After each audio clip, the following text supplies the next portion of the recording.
Nations and the instruments it wields. We must end the suffering that Palestinians are being subjected to.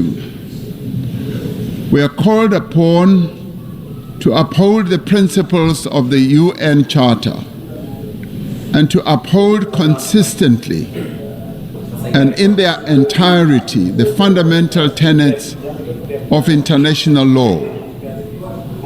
International law cannot be applied selectively. No one state is more equal than any other.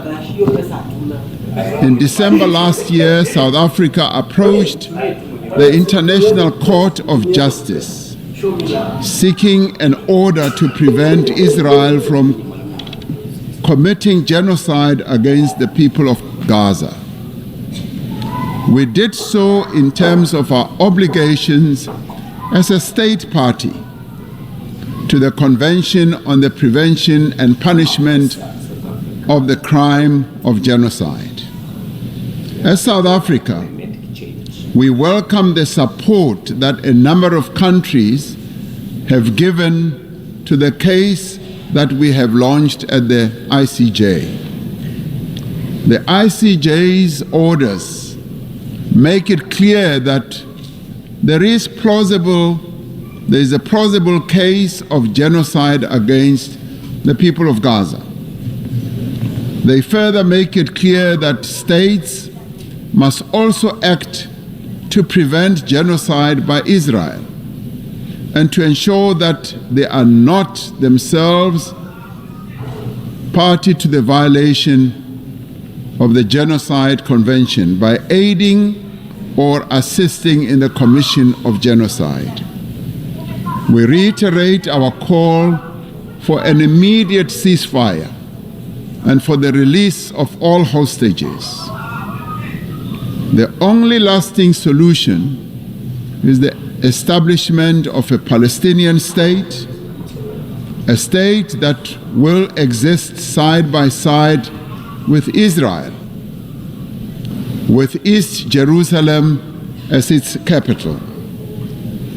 Our moral conscience further demands that we exert every effort to bring peace also to other countries, especially the eastern part of the Democratic Republic of the Congo, to Sudan, to Ukraine, and other parts of the African continent.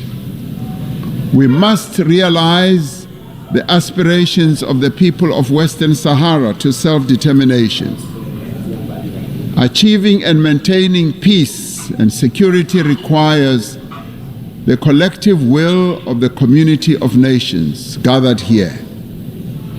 It requires that the UN Security Council should be a more representative body and inclusive.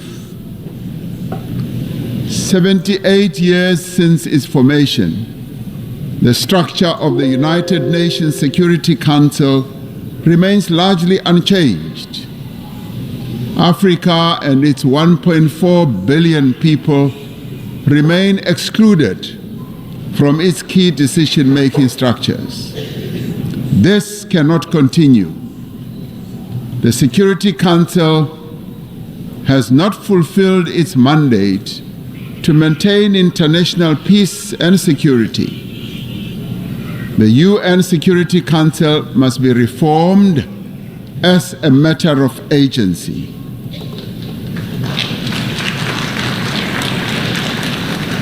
We would like to see the Security Council being more inclusive so that the voices of all nations can be heard and be considered. It cannot remain an exclusive club of just 5 nations to the exclusion of the many nations in the world. Africa stands ready to play its role in building a safer global order by participating in the work of the UN Security Council on the basis of respect and acceptance. The African Union and its member states are engaged in mediation, in dialogue and diplomacy across our continent to create conditions under which peace and development can take hold. There must be greater collaboration between the United Nations and the African Union towards resolving a number of conflicts and also in addressing the root causes of conflicts that continue to rage. Pandemics and endemics pose a serious threat to us all. We are concerned by the spread of mpox across the world and in Africa in particular.